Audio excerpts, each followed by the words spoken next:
Hi, I'm Karen Rooney and I'm part of the new business team at Citadel, and today we're talking about the future of your business in South Africa.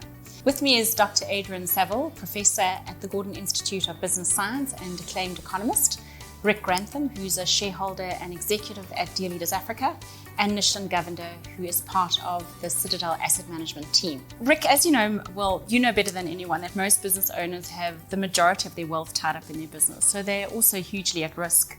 It's massive concentration risk.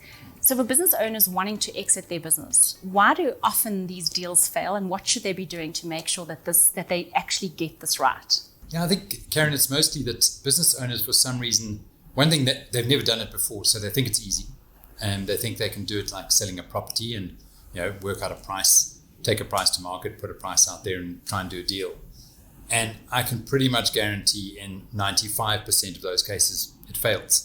And the reason is that it is complex. It is about fit. It's about finding the buyer who sees the most value in your business and in the future of your business. It's not just kind of put a price tag on and take it to market.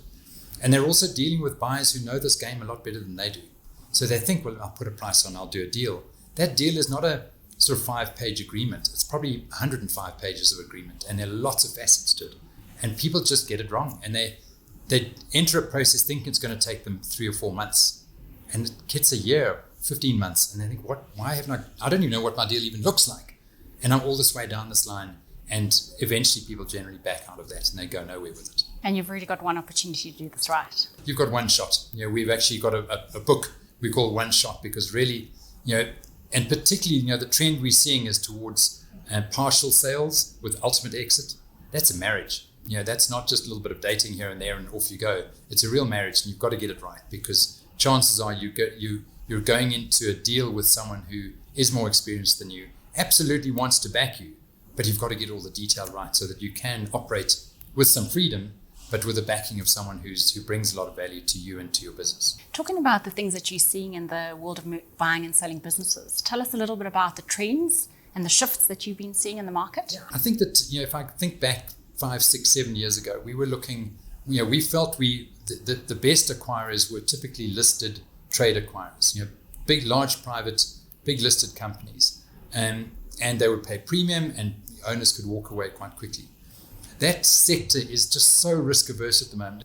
So the trend has definitely been more towards partial sale and a different kind of private equity deal from what we were seeing 5 to 10 years ago.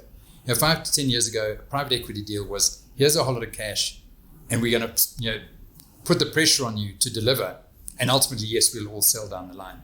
Now there's much more of a case of a partnership, looking for synergies between private equity owned businesses. So one private equity firm isn't looking for standalone businesses, they're looking for businesses that can talk to each other. And in that suite of businesses create more value than if those businesses stood on their own. So there's a lot more value add from private equity than we were seeing a while back. So I think that the trend for a business owner is to take a longer view, a longer term view, and look at a phased exit. So there's still an exit, but maybe think about it a bit earlier and recognize that there's likely to be a phased exit ahead of you. So that's one way of de-risking and diversifying. Nishan, when you are highly concentrated in your business with most of your wealth being in one asset class, you're based in South Africa, so you're in one currency, one country. Talk to us about how does a business owner go about really truly diversifying their wealth? Yeah, it starts with an exit from business, as Rick mentioned. And it also is linked to the stage of your life. If you think about a typical entrepreneur, starting out young and fresh and having the ability to lose money, start a new venture if he needs to, and sort of harness different things at different times, it does work. But as you mature, as your business matures, your wealth goals change.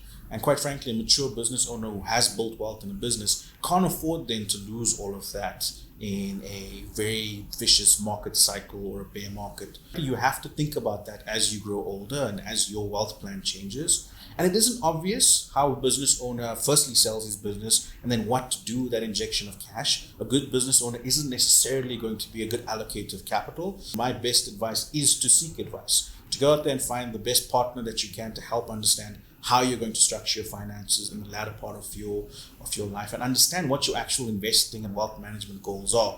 It's not as obvious as you might think. So my advice is, quite frankly, to seek advice. Perhaps to add to what Nish is saying, investing is about managing risk. I think that's the point of departure. And if you imagine what the entrepreneur has, is they've got all of their money in a single asset, single country, a single currency, and risk is on. Imagine making the proposal to them. I've got a good idea. We're going to sell your business. We're going to get all of the cash and we're going to put it into one other idea. That would be sort of the portfolio or the investment equivalent. And the idea of externalizing your wealth is not something that's foreign to people. If you think about the best business in the world, your Facebooks, your Apples, your Googles, your Microsofts, those entrepreneurs have externalized their wealth and now have a range of different investments at their disposal. And entrepreneurs grow and aspire to be those business owners. You should also do that from a wealth management perspective. As a business owner, we would love to partner you in helping you to de-risk from your business and help you to carefully and successfully get your money out of your business and then help you to diversify your portfolio. Thank you.